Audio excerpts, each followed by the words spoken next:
Yo, what's up guys, it is Needle. So in today's video, hopefully you guys did enjoy that little hype trailer video I made for the progression video. So as you guys can see, this is my 3-month total progression I'm playing on keyboard and mouse for Fortnite. And just to preface this now, I have no prior keyboard and mouse experience at all. I haven't played CSGO a lot. I played it very little, but under probably 5 hours before I even started learning this. So this is something that's completely brand new to me, and it's pretty cool to look back at my clips, especially looking back at my old PS4 clips from January that I put in here. Came a really long way because back then I thought I was the greatest. I thought I was the best L2 spammer, but it's really cool to see how far my gameplay is.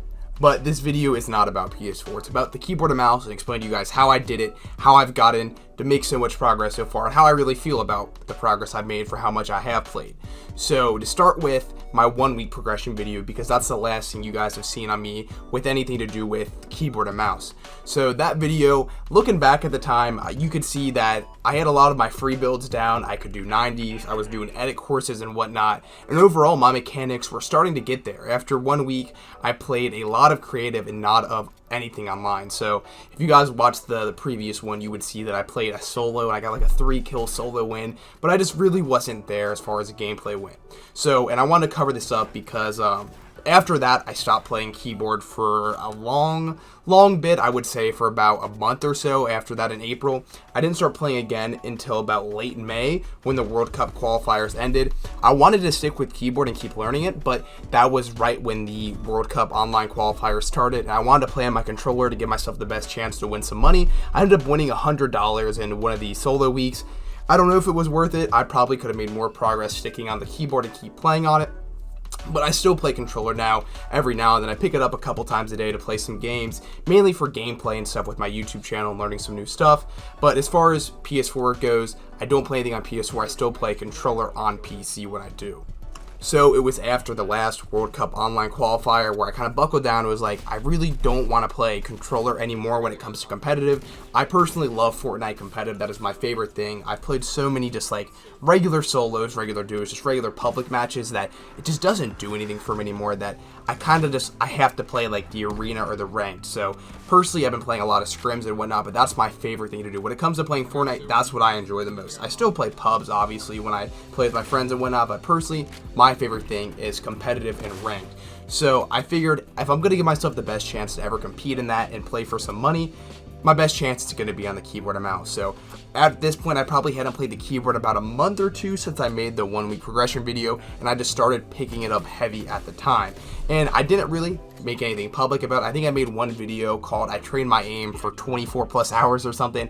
It was just me showing off Kovac's aim trainer and how I've gotten a lot better at it. But the whole entire point of it was I just kind of played on keyboard and mouse and really didn't make any videos about it, but I do plan on start making more videos in the future about it. But to talk more about my progression, I want to talk about how I've really progressed when it comes to my gameplay. As you guys can see with this gameplay here, I've gotten a lot better, and I'm not much of a bot anymore as I was in some of the previous clips. So my personal approach after I had that first week was like, I had enough creative practice to the point where I just needed to play online. So you can only play so much creative when you're trying to make the switch to keyboard and mouse, to the point where it's not going to help you anymore. Even like 1v1s and stuff, that stuff is really going to help when it comes to learning angles and learning how to shoot while building and stuff like that. But at the end of the day, if you're not doing it online in a real scenario in game, it's probably not going to translate well. So I played a lot of Zone Wars and got pretty good at Zone Wars for the first like 2 weeks of me trying to pick it up again. And it overall just got me a lot quicker. I was a lot more aware when people were spraying me out and when I need to build and when not to build. So Zone Wars helped me out in that aspect, and I highly suggest that to anybody that's making the switch. Spend at least a week or two in creative learning your builds, just overall doing like aim trainers and stuff like that to give you a good base to start with, and then take it to some like more competitive stuff in creative. So 1v1ing your friends, 1v1ing people in Discords that you're in, and overall just playing Zone Wars and just anything that's going to allow you to build, shoot, and actually kind of have a real-life game simulator. After that, though, I still continue to play that, but I tried to actually play a lot more online solos and duos with my friends. Thankfully, I had my friend Ghost, who was learning keyboard and mouse at the time, too, so he was kind of like my keyboard bot duo, and we just took the L's together. We played duos a lot, and we just had to learn from our mistakes and get better. So what we like to do, at the time, it was a lot easier considering the old arena. You could just make a Smurf account and you would play bad people. So we made a Smurf account and grinded up to Champion League. It took us about, I would say, a week or two-ish to get to champion on our Smurf account, just our alternate account, and that helped us a lot. That helped build a lot of confidence when it came into gunfights because I was playing worse people. So I got away with trying some new stuff, some new edits, some new builds, and kind of incorporated more stuff into my game since I was playing the worst people in the lower divisions of Arena. That helped me out a ton and built my confidence up. So it took me about a week to get to champion because we were playing duos, so it's probably easier together. And then after that, I kind of just moved on to just playing the game like I used to on controller. Obviously, I still play controller for videos like I was explaining, but whenever I played squads, I was just playing keyboard and mouse with my friends. And trust me, there is going to be, the first month is going to be tough. If you play squads with your friends, you're going to get made fun of for making some bot-like decisions, just overall doing some pretty dumb stuff. So that was kind of the first month for me. I spent a good 2 weeks in creative, and then a couple 2 weeks or so playing solos in the arena. Then after that, I just kind of played the game like I always did and just played it on keyboard and mouse and started learning and learning.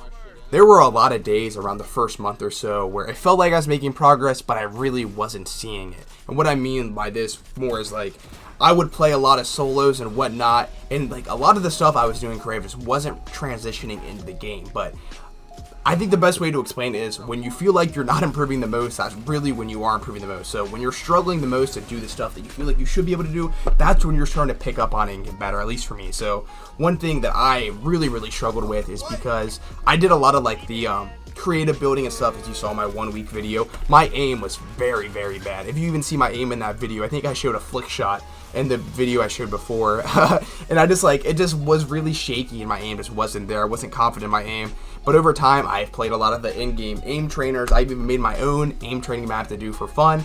Stuff like that just allowed me to get a lot better on the keyboard and mouse without having to try too hard. So personally, I've talked a lot about Kovacs on my channel for the keyboard and mouse people.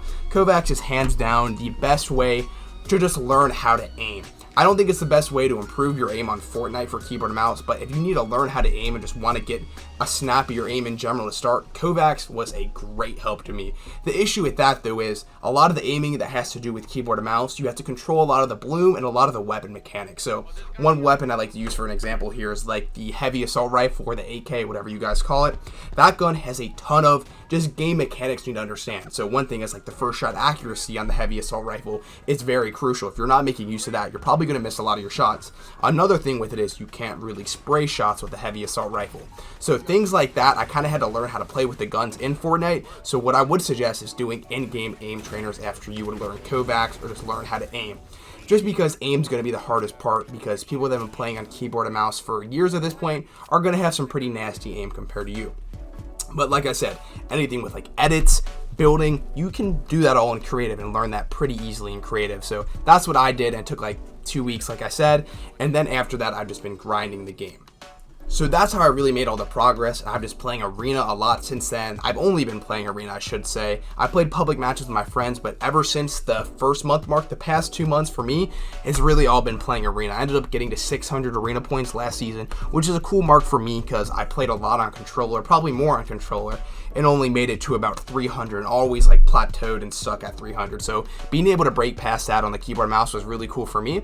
But I wanted to address like what this means further for my channel. It's not going to change anything to do with my controller tips, just because I'm such a big fan of the controller and that's where I came from, and I still play it a good amount. So there's always going to be the controller tips on my channel and the controller settings for you guys as I learn more stuff. But expect more keyboard and mouse universal stuff at the end of the day. The way I look at it is I got the 21K really mainly off controller content. My top videos are all controller settings and stuff like that, controller tips. So that kind of built the base, and I think if I want to grow my channel and kind of level myself up to that next level, I have to appeal to a bigger audience, and obviously keyboard and mouse is going to be the biggest audience for Fortnite for the people who have computers. So expect more universal stuff, maybe some keyboard and mouse settings for you guys that do enjoy keyboard and mouse content or looking to make the switch. I know a lot of people, when I was checking the Fortnite competitive subreddit, after Booga actually won the $3 million, a lot of people are like, I am making the switch to keyboard and mouse. I don't stand a chance on controller, and you're seeing that from a lot of pros.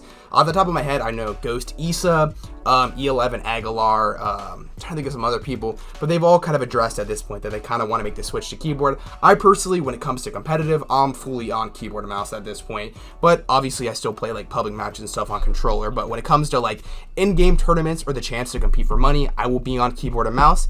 And another thing I didn't even address yet, if you guys were wondering what keyboard and mouse I use, I started with a $15 keyboard off of Amazon. I literally typed in like gaming mechanical RGB keyboard. So it was the light up one. It looked cool. That was the first one I had. And then my first mouse I had was some just like cheap Logitech. I'm not even sure what the name of it is. It was a meant to be gaming mouse. It was actually pretty good. It was pretty light. But then I upgraded to the G502 about 2 months ago. Logitech G502, which has a ton of side buttons. Overall, it's a good mouse. But it's personally felt too heavy for me, so I switched to a lighter one. I now have the Zowie FK2, and it's a lot lighter. I think it's about 84 grams or so compared to the Logitech G502, which is about 120 grams. So my aim has felt a lot smoother and better on the Zowie instead. And then I've actually upgraded to the Ducky 1-2 Mini. It's the keyboard that Tfue has. If you've seen it, it's pretty colorful. I have the blue and orange one. I like it a lot. I use the cherry brown switches in it. Feels fine for my gameplay. I haven't tried any other one, so I wouldn't know. But that's all my like peripherals and stuff. So if you guys want to see maybe like how to find your mouse sensitivity, stuff like that, if you guys are interested, please let me know in the comments. That would be awesome. That's all from me, guys, though. I'll see you guys in the next one. Peace.